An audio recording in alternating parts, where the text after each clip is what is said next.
morning, friends. It is 5:12 a.m. and we're about to get started with this morning routine. And we're doing a mobility workout this morning. I hope you're doing well. Seems like the sound's working fine. Let me just write up the welcome text here and we are going to get started.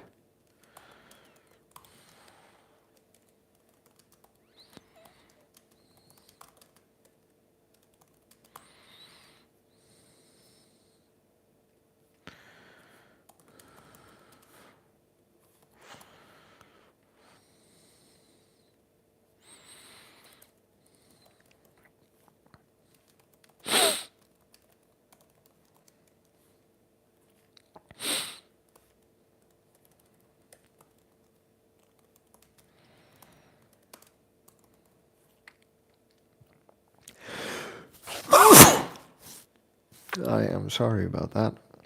I hope that didn't hurt your ears.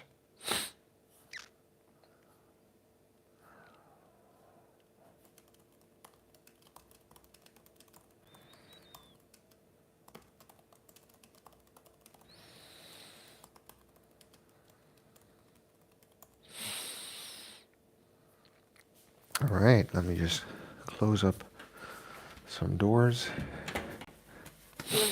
open up other ones, one more that I need to open up, and then we are going to get started.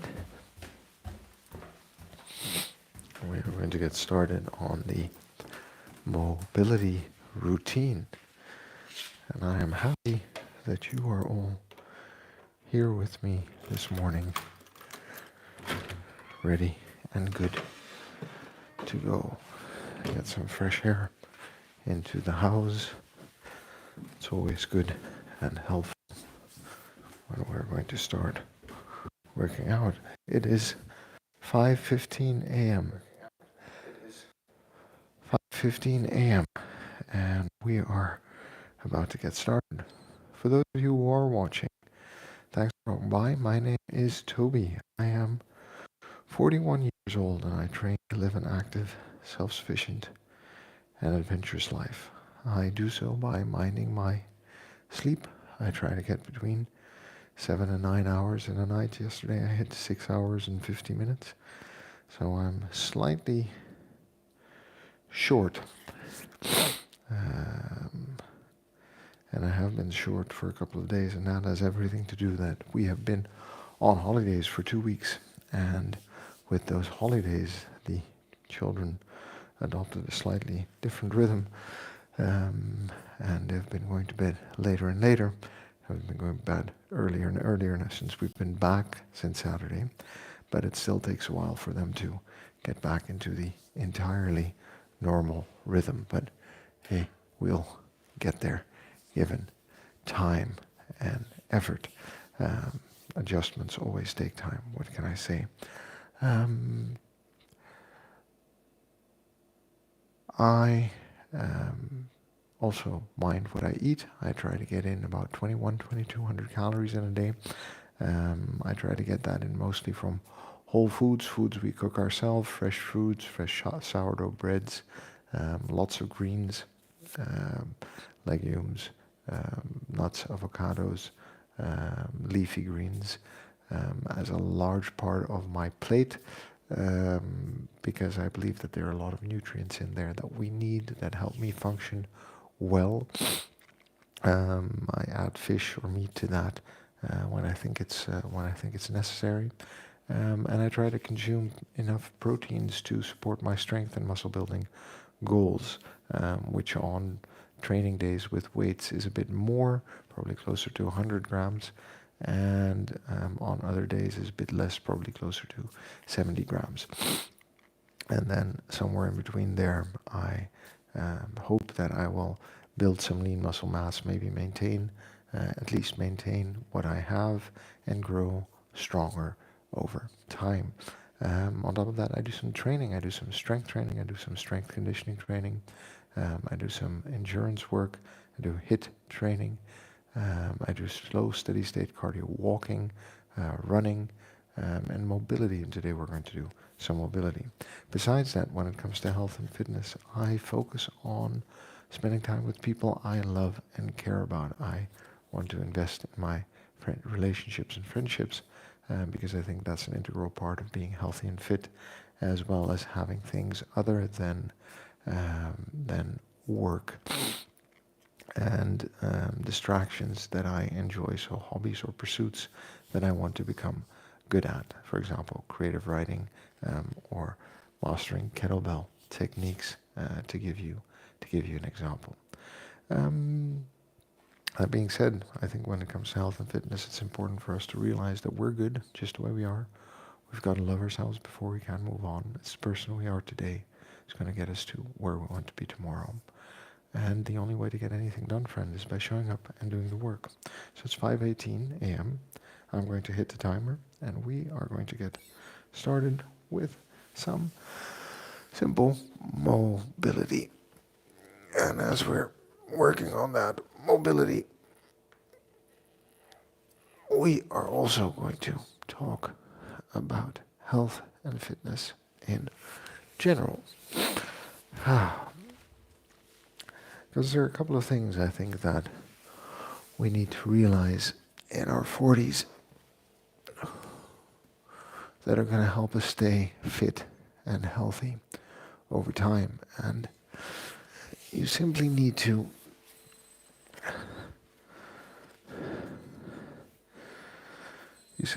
consider the following. And that is that it is a biological fact after 40 that you are fighting deterioration. You're fighting deterioration.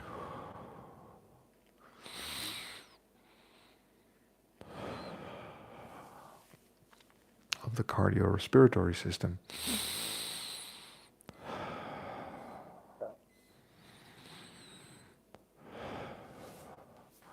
We're fighting, which means that over time, your heart, veins, and lungs become less and less capable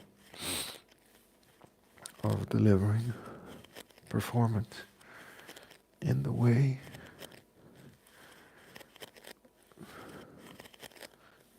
that you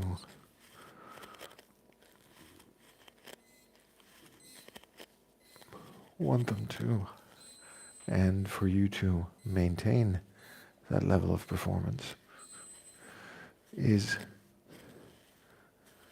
for you to need to keep challenging your cardiorespiratory system in two ways. First, to maintain that peak, what they refer to as VO2 max, so to really be able to perform at the highest intensity in bursts to ensure that that peak capacity is there, and at the same time you want to ensure that you have a broad base, that you're able to sustain output over time.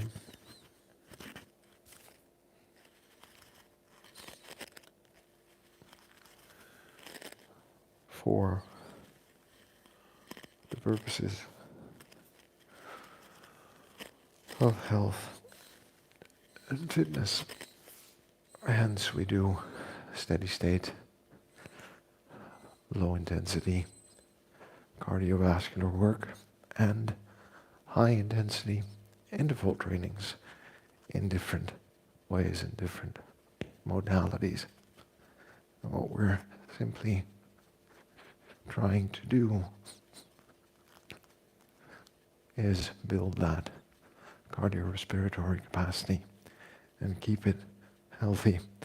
And I think research that is often cited that I am yet to find is that people in their 50s who were unhealthy, whose hearts were and veins had become stiff with age, which happens, by the way, were able over the course of 2 years to reverse their heart and vascular age by 20 years. So in other words, with some training, not even crazy amounts, their heart and veins worked as well as the heart and veins of a 20-year-old. Less stiffness, more stroke volume, better able to deal with the demands of life. So that's one domain of deterioration. The second domain of deterioration is bone mineral density. Basically get stronger through our 20s, stay stable-ish. We can make it a bit stronger by using it well. And then, slowly but surely, if we do not manage it well, it begins to deteriorate as well. And brittleness of bones obviously is not desirable if we are going to be around till we're 80 or 90, because bones are an integral part of our structure. So we want to do things that are going to ensure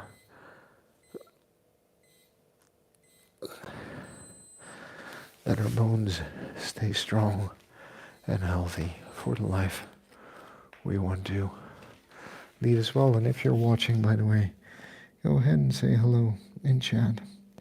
Say hi, let me know you're there. Always welcome to ask questions if you have any. So yeah, we have that going for us, right? So we've got cardiovascular health, bone mineral density, and then the last one is our muscle size and strength. We lose speed first, then we lose volume, and then we lose strength. And that speed goes first, I think, is a well-known fact, because if you look at records for athletes times by age brackets, it is very clear that age and at least speed are negatively correlated. The older you get, the slower you get. And that's completely fine. We can maintain speed to a certain extent. Most people won't sprint after they're 30, which is such a shame, because sprinting is such a fun activity. But more importantly, what we need to realize is that our strength, ability, what we're able to lift, carry, move, shove, pull, push, is going to deteriorate over time if we're not careful. And we really need to be very mindful of how strong we remain throughout life if we want to live an active, self-sufficient, and adventurous life for all the years we're given. And I know it's very hard to realize what 80 years look like. I know I didn't when I was 20. And I actually didn't when I was 30, although it started to dawn slightly. But hitting 40 and becoming a father made me realize how big of a gap there actually is between being a child and being in your early 20s and being in your late 30s, and how much more time we're actually going to have to spend on this world.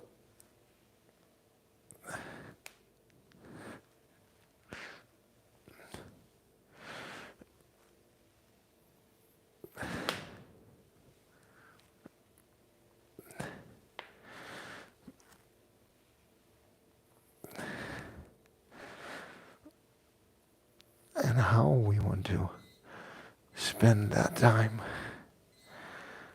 I think we need to be mindful of the choices we make. So bone mineral density and strength, right? And the only way to keep up that strength and that muscle volume, if you are interested in that, which I can understand. It's also nice to look and feel strong and powerful as we go through life. I think there's nothing wrong with wanting to build some muscle and have an athletic appearance. Is that we need to do some resistance training regularly. So,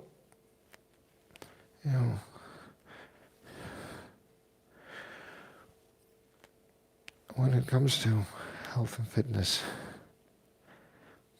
after 40, we need to realize that we are still young and capable, but that it is very likely that we have already suffered some damage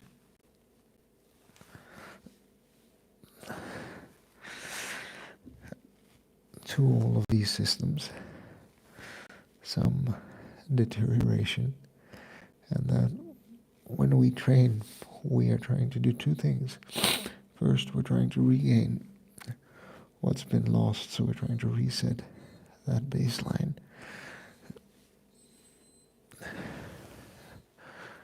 Because wouldn't it be nice if we could stay as fit and healthy as we were in our 20s and 30s, through our 40s, 50s, and 60s and 70s, which, by the way, is not at all impossible, but you need to make good choices.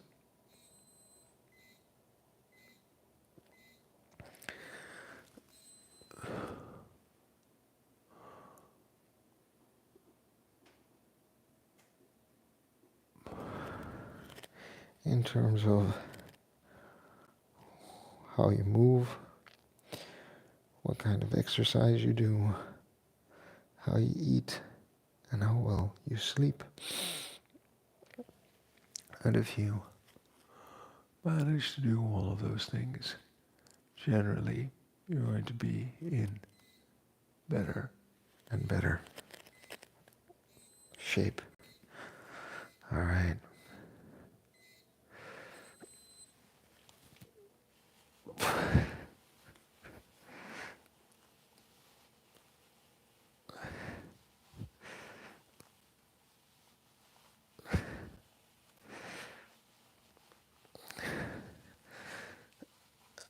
But this is challenging for a number of reasons. When we talk about all of this, regularly here on the channel.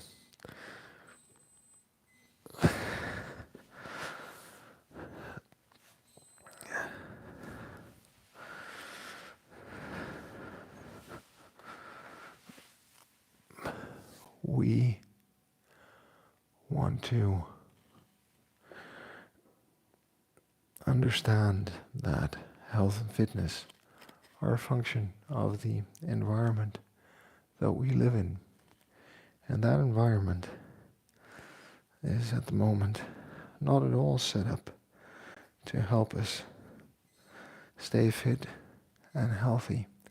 In fact, it is very much geared towards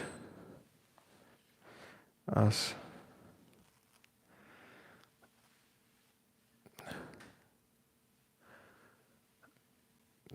actually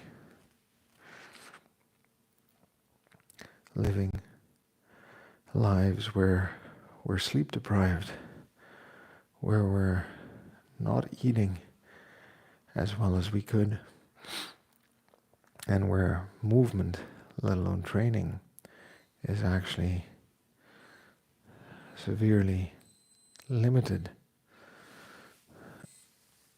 by the design of our living environment. So sleep is what we do at night, usually, unless you have shift work that keeps you up at night. So there's usually a time that we go to bed, and there's a time that we wake up. And the time between those two would be around 8 hours, ideally. A bit more is not per se bad. Up to 9, a bit less is not per se bad. Like 7, and anything less than that, you might start to notice some adverse effects over time. Klaus 22, buenas noches.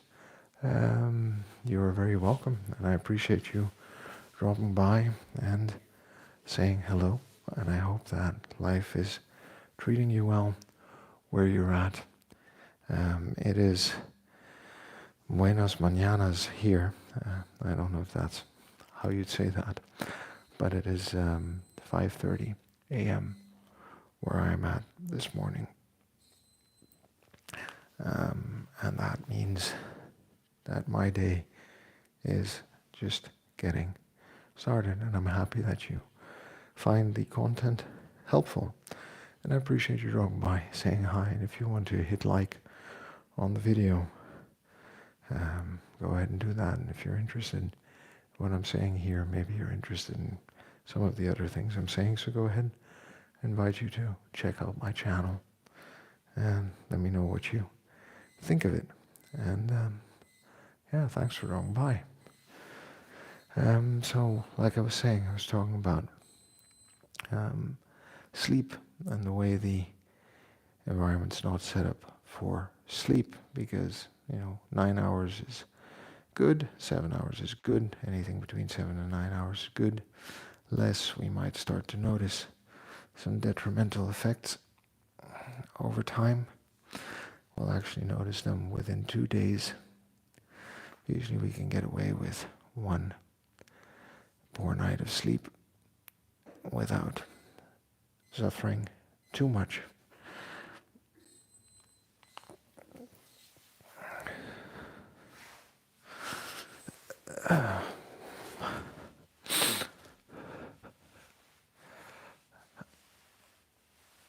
So what we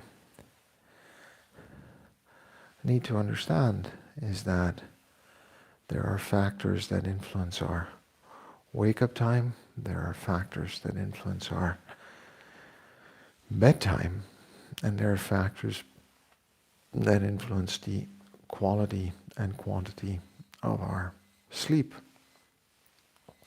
So, for example, we might be Bird, have a great day. Thanks, I appreciate that. I'm glad to hear that this morning. There are factors that influence our sleep, and there are factors that we can and cannot control. So, for example, our bedtime, or at least our sleep rhythm, is related to not just when we wake up, but also when we start to get sun exposure. And I think we need to realize that the sooner we get out of the house and get into sunlight, that we start to see a clear blue sky and have those sun rays hit our eyes. Never look right up to the eyes, but just being outside and exposed to sunlight, our body sets up a rhythm that will also start to tell us when we need to go to sleep. And I think it's important for us all to realize that. Is that waking up and being outside is better than waking up and being inside for our daytime, nighttime rhythm. It doesn't have to be long. It could be 10, 15 minutes. Maybe make that cup of coffee and just stand on the balcony to get the day started. But what you're going to see is that you're going to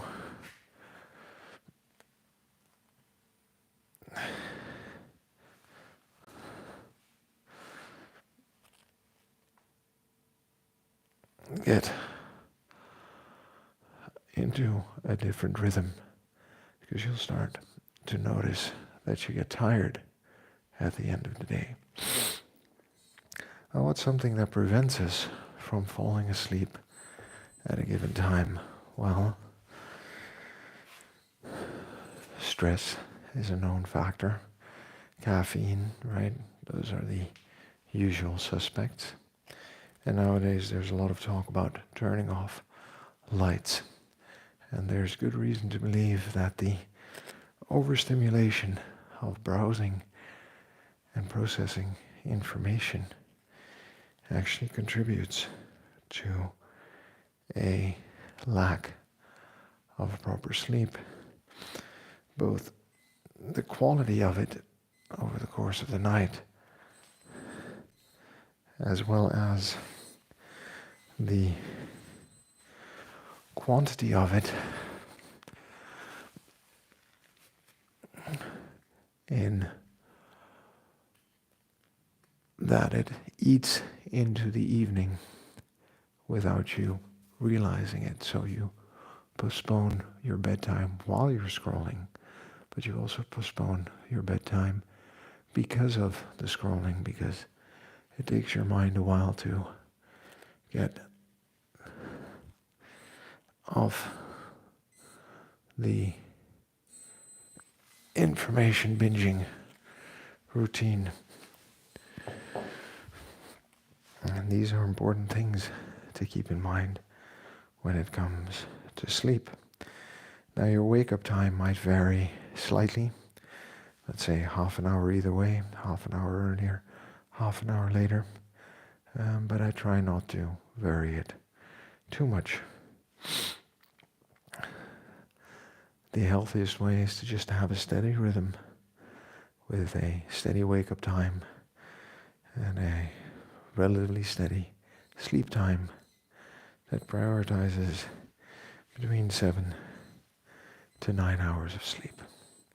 All right? And I know some people say, well, you can sleep less. Sure.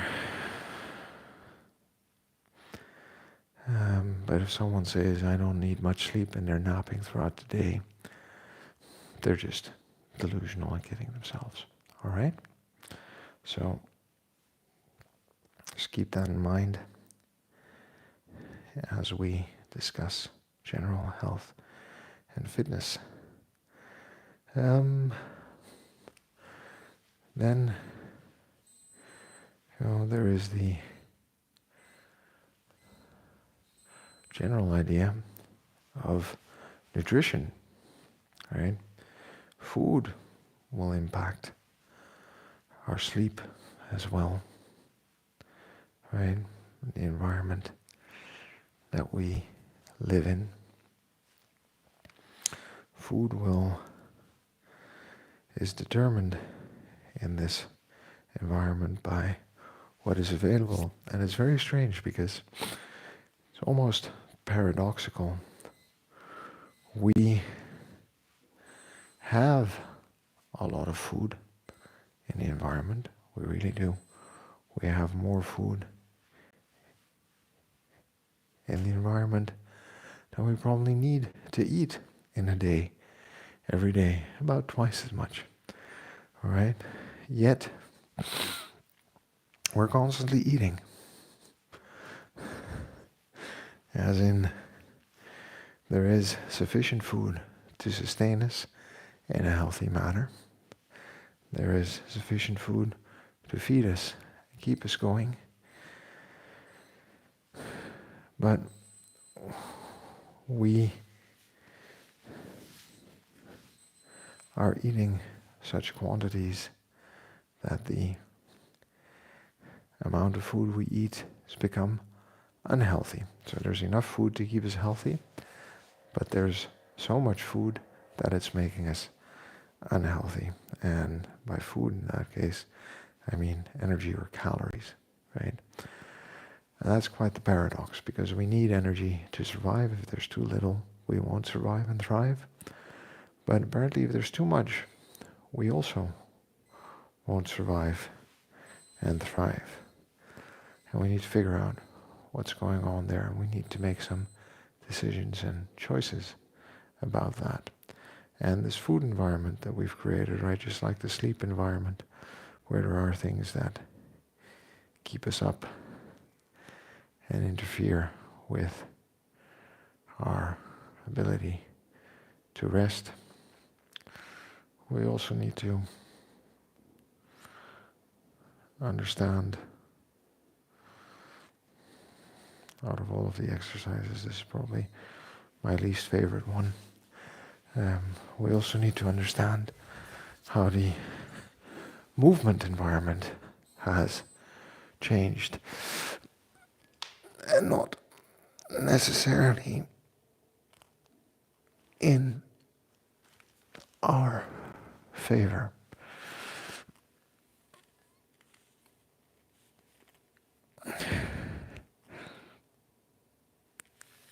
All right. I'm going to move on to a little bit of light core work here, starting with a bird dog. Okay, so we don't move nearly enough. We sit too much. We sit too much throughout the days, and we sit too much in the evenings. And we need to be very mindful of that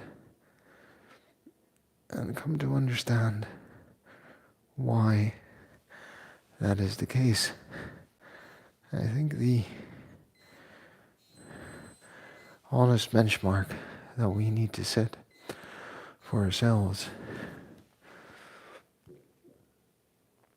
is that any day, and movement includes training but is not training.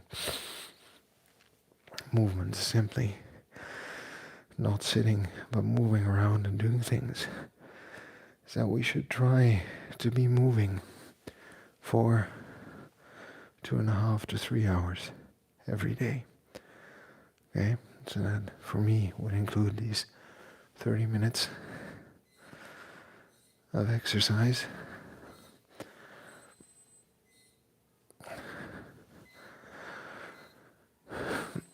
And then some other activity, which probably includes walking or cycling, than taking stairs, doing other things.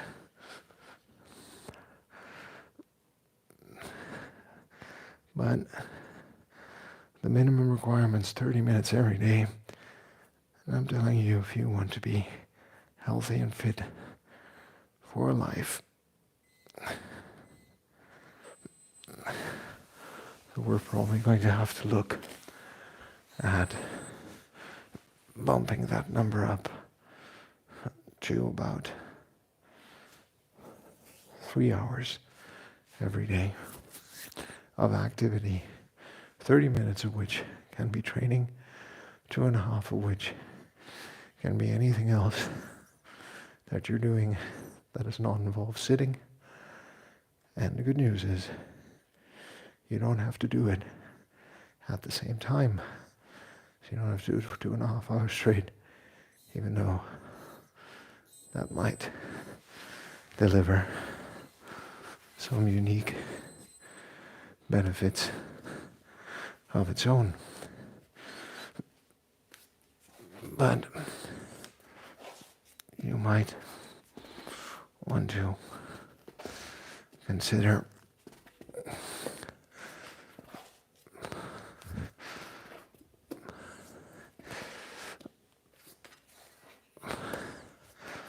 that movement in our day-to-day life is severely limited at the moment.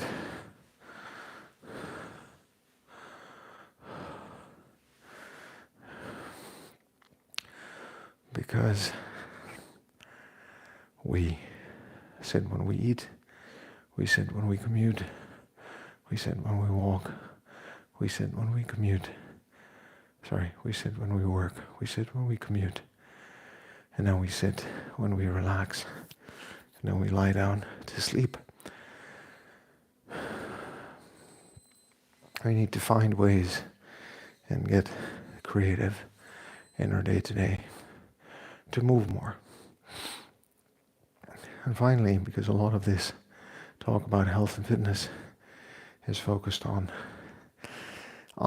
me as a person, but we need to connect better with others. I'm just going to say it, right? We need to get off social media, which isn't social media, it's just media at this point, because the feeds that you're presented with are not at all generated by your friends anymore. And we need to start finding out ways to connect with people, to build community, to contribute, to become useful in the context of the communities that we're a part of, friendships that we're a part of. All right. Hey, that's what I had for you today. I think it's 10 to 6. So I'm going to switch to the podcast, and we're going to get into my kitchen. I'm going to make a cup of coffee, and we're going to continue the conversation. If that's something you're interested in, you go ahead and you join me over there in a few minutes. If not, then thanks for watching. For those of you who are watching, my name is Toby. I'm 41 years old. I train to live an active, adventurous, and self-sufficient life, not only now, but for as long as I'm going to be alive. I want to be free of disease and discomfort for as long as I can. This is about the way I feel, not about the way I look. I would like to feel fit, capable, and competent for whatever life is going to throw at me. If that's something you're interested in, go ahead, check out my channel, and we can continue the conversation. So remember, friends, that we're good just the way we are. We've got to love ourselves before we can move on. And the only way to get anything done is by showing up and doing the work. So I will see you tomorrow. All right? And Clause 22, I appreciate you dropping by and saying hi. Be well today. And remember, friends, subscribe.